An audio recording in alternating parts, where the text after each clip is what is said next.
ناظرین، بھارت اور پاکستان کی بڑھتی ہوئی کشیدگی کو مد نظر رکھتے ہوئے پاکستان کے اٹامک سائنٹسٹ ڈاکٹر عبدالقدیر بھی میدان میں آتے ہی انڈیا والوں پر بم گرا دیا۔ ناظرین، atomic scientist doctor Abdul Qadeer Khan نے کہا کہ بھارتی چیخو پکار اور اشتعال انگیزی سے الجھنے کی بجائے ہمیں اپنے سیاسی اور معاشی استحکام کی فکر کرنی چاہیے۔ بھارت پاکستان پر جارحیت کے لیے 100 بار پہلے سوچے گا اور اسے خوب معلوم ہے کہ پاکستانیوں نے ہر مرتبہ بھارتیوں کا کیا حشر کیا ہے۔ اسی خوف نے اسے آج تک جنگ اور جارحیت سے باز بھی رکھا ہے۔ کشمیر کی عوام کو بڑی حکمت اور سوچ بچار کے ساتھ تحریک آزادی کو آگے بڑھانا چاہیے۔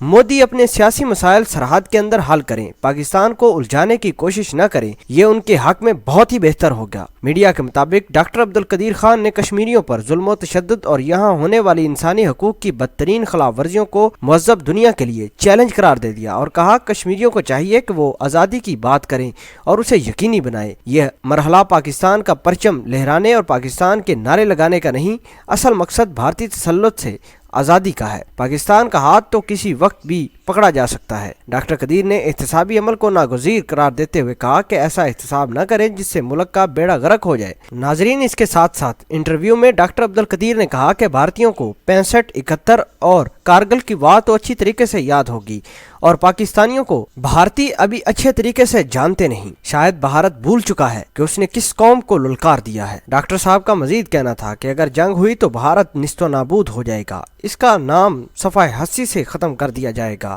ایسا کہنا تھا ڈاکٹر عبدالقدیر صاحب کا۔ ڈاکٹر قدیر صاحب نے یہ بھی کہا کہ ہم نہیں چاہتے کہ پاکستان اور انڈیا میں کوئی بڑی جنگ ہو، لیکن اگر ہو گئی تو انڈیا کا کچھ بچے گا نہیں۔ ناظرین، کیا آپ ڈاکٹر عبدالقدیر کی ان باتوں سے متفق ہیں؟ تو کمنٹ سیکشن میں ضرور جواب دیجیے گا۔ اللہ نگہبان۔